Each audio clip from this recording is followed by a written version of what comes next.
ایک عورت ڈاکٹر صاحب کے پاس اپنا مرض بتانے کے لیے آئی۔ ڈاکٹر صاحب سے بولی کہ ڈاکٹر صاحب جب بھی پھول مجھے نظر آتے ہیں تو پھولوں کی سمیل سے بے اختیار میری چھینکیں شروع ہو جاتی ہیں۔ ڈاکٹر صاحب نے اس عورت کے سامنے پھول رکھ دیے، فوراً عورت کی لگاتار چھینکیں شروع ہو گئی۔ جب چھینکیں مار مار کر عورت کی بری حالت ہو گئی، تب ڈاکٹر صاحب نے اس ذہنی مریض عورت سے بول دیا، محترمہ ان پھولوں کی تو کوئی سمیل، کوئی خوشبو ہے ہی نہیں، کیونکہ یہ تو پلاسٹکی کپڑے کے پھول ہیں، یہ اصلی پھول نہیں ہیں، ان کی کوئی سمیل خوشبو نہیں ہے۔ یہ سنتے ہی وہ عورت ٹھیک ہو گئی، اس کی چھینکیں بند ہو گئی۔ عزیز ساتھیوں، ایسے ہی نفسیاتی مریضوں کا مسئلہ ہوتا ہے، جو مسئلہ اصل میں انہیں درپیش نہیں ہوتا، لیکن نفسیاتی مریض نے اپنا ذہن بنا لیا ہوتا ہے کہ اسے وہ مسئلہ، وہ پریشانی ہے۔ یہ آج کی گفتگو کی تمہید ہے جو آپ کے سامنے میں نے بیان کی۔ عزیز ساتھیوں، آج کی گفتگو، آج کا موضوع عجیب بھی ہے اور جدید بھی ہے، اس لیے یہ پورا بیان سنیے گا تاکہ آپ لوگوں کی حیرت اور پریشانی دور ہو سکے۔ آج ہم سنیں گے جادو ہے، جنات ہے یا کچھ اور ہے۔ آج ہم سنیں گے نیم ملا اور نیم حکیم لوگ صرف تکے اور اندازے لگانے میں مہارت رکھتے ہیں بس۔ آج ہم سنیں گے کیا کسی پر جنات چمٹنے یا جادو ہونے کا فتویٰ دینا جائز ہو سکتا ہے۔ آج ہم سنیں گے کسی پر جادو ہونے یا جنات ہونے کا فتویٰ دینا گناہ ہے۔ یقیناً یہ عنوانات عجیب بھی ہیں اور جدید بھی ہیں، تو چلیے آپ کی حیرت اور پریشانی کو ختم کرنے کے لیے ادھر ایک سوال اٹھا لیتے ہیں۔ سوال یہ ہے، کیا جنات اور جادو ٹونے کا پتہ لگایا جا سکتا ہے یا نہیں؟ عزیز ساتھیوں، جواب یہ ہے کہ جنات یا جادو ٹونے کا پتہ لگانا ناممکن ہے، کیونکہ کسی پر جنات چمٹنے یا جادو ہونے کا تعلق غیبی معاملات سے ہے، اور غیبی معاملے کو بفضل خدا صرف نبی یا ولی ہی جان سکتا ہے، کوئی اور نہیں جان سکتا۔ جیسے کسی انسان کے قلبی منافقت کو بفضل خدا صرف نبی یا ولی ہی جان سکتا ہے، کوئی اور نہیں جان سکتا، ایسے ہی کسی پر جادو ہونے یا جنات ہونے کو معجزے یا کرامت کے بغیر نہیں جانا جا سکتا، کیونکہ ان چیزوں کا تعلق امور غیبیہ سے ہے، اور امور غیبیہ کو یعنی غیبی معاملات کو نبی یا ولی کامل ہی معلوم کر سکتا ہے، ہم لوگ معلوم نہیں کر سکتے۔ حیرت کی بات ہے، 1,24,000 صحابہ کرام کی پوری زندگی میں کسی صحابی نے کسی بھی انسان سے کبھی بھی نہیں کہا کہ تم پر کسی نے جادو کیا ہے یا تم پر کسی کی نظر بد لگ گئی ہے۔ ایسے ہی کسی صحابی نے کبھی بھی کسی سے نہیں کہا کہ فلاں پر جنات آئے ہیں۔ لیکن آج کل نیم ملا لوگ پتہ نہیں خود کو کیا سمجھتے ہیں، فوراً کسی کے بارے میں کہہ دیتے ہیں فلاں پر جادو ہو چکا ہے، فلاں پر جنات آ چکے ہیں، اور فلاں کی کسی نے بندش کر دی ہے، اور فلاں کو نظر بد لگ گئی ہے، گویا کہ یہ لوگ خود کو علم غیب جاننے والا سمجھتے ہیں۔ اس لیے جادو، جنات، نظر بد اور بندش کا فتویٰ دینے والے نیم ملاؤں کو خوف خدا کرنا چاہیے، انہیں اندازے اور تکے لگانے سے باز آ جانا چاہیے۔ ان کے پاس کوئی ٹھوس ثبوت نہیں ہوتا کسی پر جادو یا جنات ہونے کا۔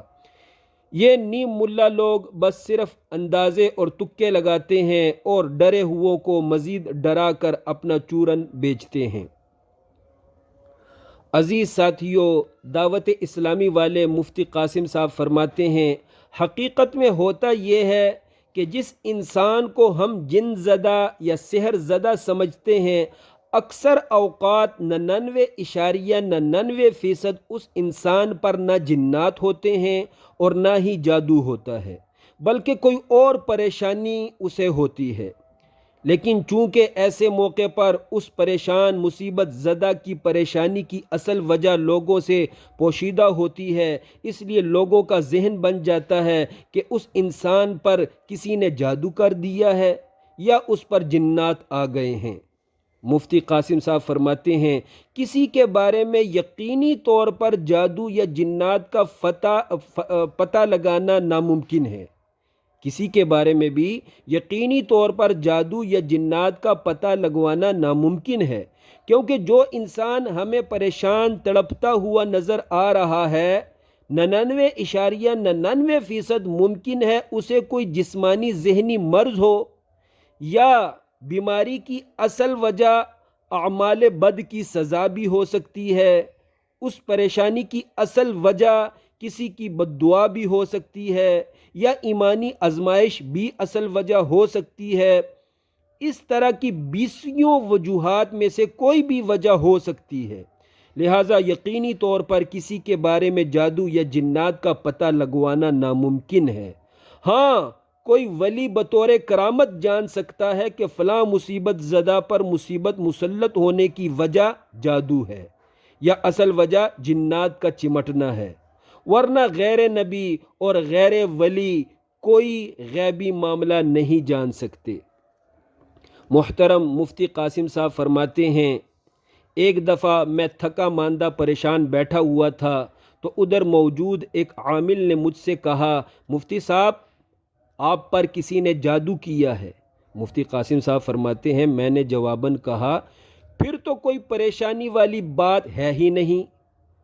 فرماتے ہیں، اگلی ملاقات میں نے اسی عامل سے کہا، اب چیک کرو کہ مجھ پر جادو ہے یا ختم ہو گیا ہے۔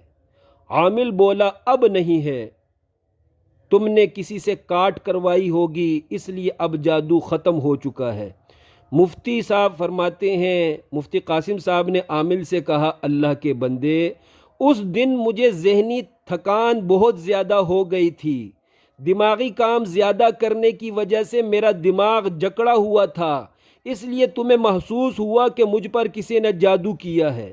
آج میں بالکل فریش ہوں تو تم محسوس کر رہے ہو کہ جادو ختم ہو گیا ہے۔ پھر مفتی صاحب نے عامل حضرات کو سمجھایا کہ آپ عامل حضرات اپنا فیصلہ یقینی انداز میں نہ سنایا کریں، یعنی کسی سے یوں نہ کہا کریں کہ آپ پر جادو ہو چکا ہے،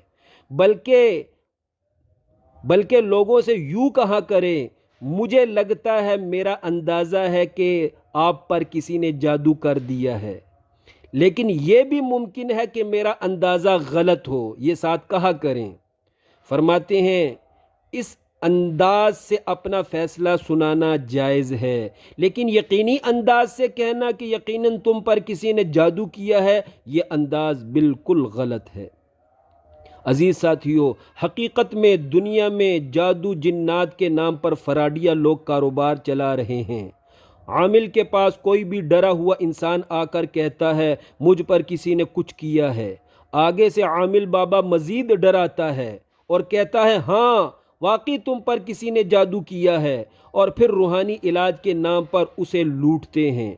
دوسری طرف اچھے روحانی علاج والے جادو کا فتویٰ دیے بغیر احتیاطاً جادو کا فری مفت علاج کر دیتے ہیں، دم تعویذ کر کے تسلی اور حوصلہ دیتے ہیں کہ وقتی عارضی پریشانی ہے، یعنی پریشان زدہ سے اچھے عامل حضرات کہتے ہیں کہ بھائی جان، آپ کا جو مسئلہ ہے یہ وقتی عارضی پریشانی ہے، مسئلہ آپ کا ٹھیک ہو جائے گا۔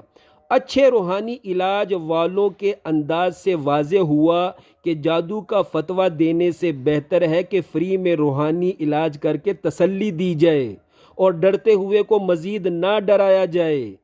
جادو جنات سے ڈرے ہوئوں کو مزید ڈرانا انسانیت نہیں ہے۔ عزیز ساتھیو، جادو ٹونے، نظر بد، بندش اور جنات وغیرہ کو دفع کرنے کے لیے سب سے بہترین دم آخری 2 صورتیں ہیں، یہ سب سے افضل دم ہیں، کیونکہ یہ دونوں صورتیں جادو کے توڑ اور ہدایت انسانی کے لیے نازل ہوئی۔ یہی وجہ ہے کہ جادو، نظر بد، بندش وغیرہ سے بچاؤ کے لیے نبی پاک اپنے وصال مبارک تک ان دونوں صورتوں سے خود کو دم فرماتے رہے۔ جادو کی کاٹ کے لیے اس سے بہتر علاج نہیں ہے۔ اے اللہ، ہم ڈرے ہوئے پاکستانیوں کو توکل کی دولت عطا فرما۔